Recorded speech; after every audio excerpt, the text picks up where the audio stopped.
Bonjour, vous êtes certainement en train de vous demander qu'est-ce que c'est ce titre, le titre de cette vidéo. Voilà, et c'est quelque chose de très évocateur, je vous raconte. Il y a quelques semaines, j'ai fait un test génétique pour savoir si je suis porteuse d'une mutation génétique responsable du cancer du sein. Et bah bingo, oui, je suis porteuse de cette mutation, c'est-à-dire le BRCA1. Et donc, en d'autres mots, j'ai une très grande chance d'avoir du cancer, tout court.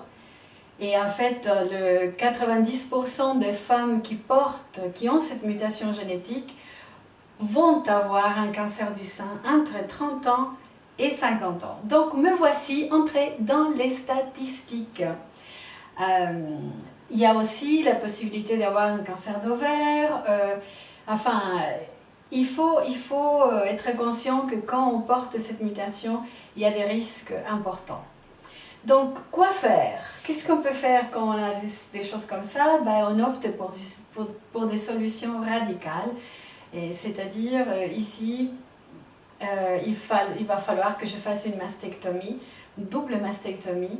En fait, c'est pas qu'il va falloir, c'était ma décision, mais c'est aussi ce que les médecins m'ont conseillé parce que le risque d'avoir un cancer dans l'autre sein est très très élevé.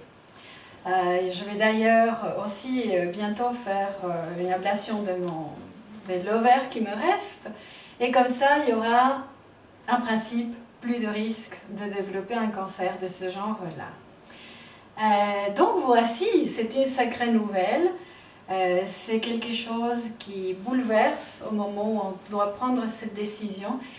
Et surtout aussi quand les chirurgiens vont expliquer le déroulement de l'opération, les risques, les choses comme ça. Et on s'est dit, waouh, est-ce que je veux vraiment ceci?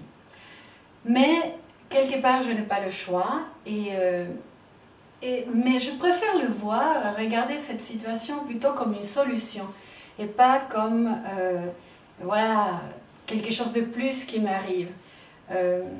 C'est vrai que cette année aura été une année très difficile, une année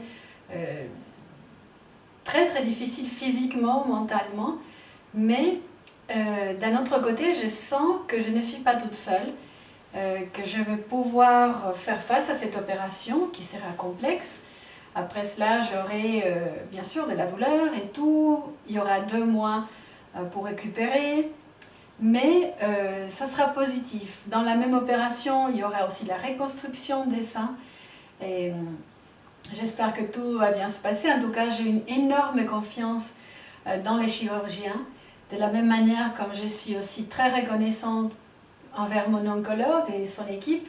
Ils font encore un travail extraordinaire, et je suis vraiment aussi très, très contente avec l'équipe des chirurgiens qui va m'opérer. Donc voilà, d'un côté on pourrait voir tout ça comme quelque chose de waouh, encore tu finis la chimio, mais il faut encore quelque chose de plus et dur encore. Mais moi je préfère le voir vraiment comme une solution à ce problème de risque, parce que je ne veux plus avoir un cancer du sein. J'en ai eu assez. La chimiothérapie, d'un côté, c'est merveilleux parce que ça te sauve la vie, et d'un autre côté, c'est terrible, c'est dur, je me sens très faible. À un moment donné, on se demande d'où on va sortir les forces pour pouvoir arriver jusqu'à la fin. Demain, j'ai encore chimio et la semaine prochaine, mais bon, on arrivera, et je suis sûre que tout va bien se passer. Et je pense à des moments comme ça, à un texte que j'aimerais partager avec vous. Il se trouve dans la première lettre aux Corinthiens, dans le chapitre 10 et le verset 13. Et retenez cette citation parce que c'est très très fort, et ça peut vous aider aussi vous. Et la Bible dit ici, « Aucune épreuve ne vous est survenue qui n'ait été humaine. Or, Dieu est digne de confiance. Il ne permettra pas que vous soyez mis à l'épreuve au-delà de vos forces. Avec l'épreuve, il ménagera aussi une issue pour que vous puissiez la supporter. c'est vraiment un texte qui me donne énormément de courage. Ça veut dire que si je passe par toutes ces épreuves, c'est parce que je peux les supporter. Et je suis confiante, j'ai plein d'espoir que tout ça va bien se finir, que l'année prochaine, j'aurai une merveilleuse année avec, oui, beaucoup de repos, beaucoup d'espoir. Ben, entre-temps, il y a encore ce petit chemin encore à faire. Je vais bientôt donc finir la chimio.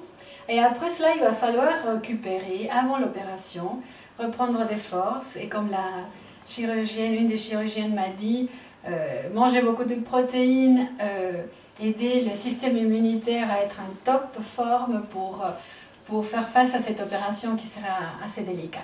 Mais bon, d'ici là, j'ai mon carnet, mon cahier de charges plein avec toutes ces activités, cette remise en forme. Mais entre-temps, on continue. Alors, je vous dis au revoir et jusqu'à la semaine prochaine. À bientôt. Ciao, ciao.